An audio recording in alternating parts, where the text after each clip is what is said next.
बिस्मिल्लाहिर्रहमानिर्रहीम अस्सलाम वालेकुम वरहमतुल्लाहि वबरकातुह। नापाकी की हालत के अंदर औरत घर का काम काज कर सकती है, खाना पका सकती है, बर्तन धो सकती है, बच्चे को दूध पिला सकती है, ठीक है।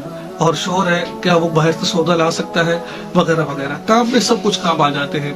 तो आज हम आपको बताना चाह रहे हैं कि नापाकी की हालत के अंदर, चाहे वो नापाकी आप लगा लें बिस्तर वाली नापाकी हो या एहतलाम वाली नापाकी हो, जैसे बाज़ दफ़ा एहतराम हो जाता है खातून को भी मर्दों को भी, या फिर आप नापाकी लगा लें हबिस वाली नापाकी है।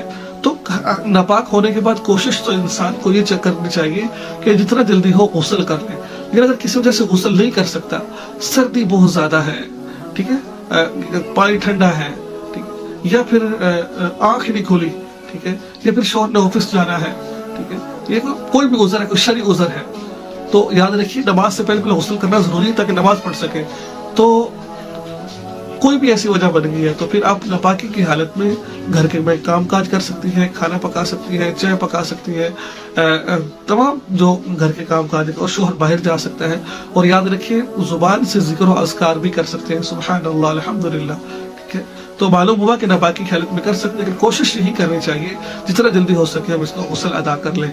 दुआ में याद रखिए, चैनल को सब्सक्राइब कर लें और इस वीडियो को आगे शेयर जरूर करें। अस्सलाम वालेकुम रहमतुल्लाहि व बरकातुहू।